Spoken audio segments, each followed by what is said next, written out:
மாண்புமிகு திருவல்லிக்கேணி சேப்பாக்கம் சட்டப்பேரவை உறுப்பினரும் திராவிட முன்னேற்றக் கழகத்தினுடைய இளைஞரணி செயலாளரும் திராவிட இயக்க பேரியக்கத்தினுடைய இளைய தலைவருமான எங்களது அன்பிற்கினிய உதயநிதி ஸ்டாலின் அவர்கள், அதே போலவே திராவிட முன்னேற்றக் கழகத்தினுடைய இளைஞரணி செயலாளர் அன்பிற்கினிய சகோதரர் எழிலரசன் அவர்களும் விடுத்த வேண்டுகோளுக்கிணங்க ஒன்றிய பாஜக அரசு ஒரே நாடு, ஒரே கொள்கை, ஒரே கல்வி, ஒரே மொழி என்ற ஆதிக்க இந்தியை திணிப்பதற்கும், அதை போலவே புதிய கல்விக் கொள்கை என்ற அந்த கல்விக் கொள்கையின் மூலமாக சாதாரணமான ஏழை எளிய மக்கள், கிராமப்புற மக்கள் பயன்பெறக்கூடிய, மாணவ மாணவிகள் பயன்பெறக்கூடிய அந்த இடஒதுக்கீட்டை சிதைக்கின்ற வகையிலும் இன்றைக்கு மத்திய ஒன்றிய பாஜக அரசு தொடர்ந்து ஆதிக்க இந்தியை திணிக்கின்ற வழியில் பல வழிகளில் இன்றைக்கு செயல்பட்டு கொண்டிருக்கிறது.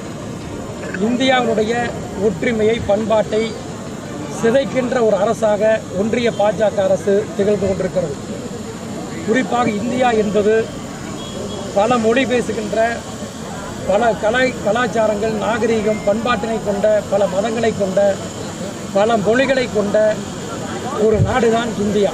இந்தியா என்பது ஒரு இணைக்கப்பட்ட துணைக்கண்டம். இந்தியாவுடைய விடுதலைக்கு பிறகுதான் இந்தியா என்ற ஒரு நாடே இணைக்கப்பட்டது.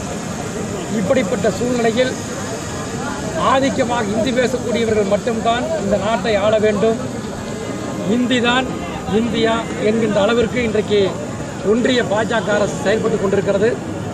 அதை வன்மையாக திராவிட முன்னேற்றக் கழகத்தின் சார்பிலே கண்டிப்பதற்காகவும் ஒன்றிய பாஜக அரசு உடனடியாக இந்த கொள்கைகளை திரும்ப பெற வேண்டும் என்பதற்காகவும் இந்த போராட்டம் ஆதிக்க இந்திக்கு எதிராக இன்றைக்கு நடத்தப்பட்டிருக்கிறது. ஒரு வெற்றி போராட்டமாக எங்களது இளைஞரணி செயலாளர் அவர்கள் அறிவித்திருக்கக்கூடிய இந்த போராட்டம் ஒரு மாபெரும் வெற்றி போராட்டமாக இன்றைக்கு மாறியிருக்கிறது.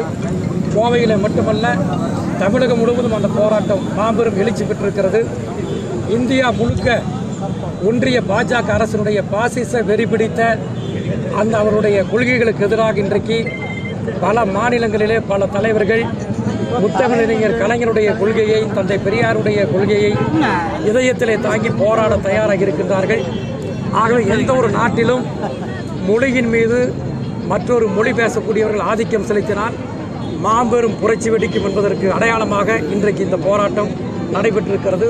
ஒரு வெற்றி போராட்டமாக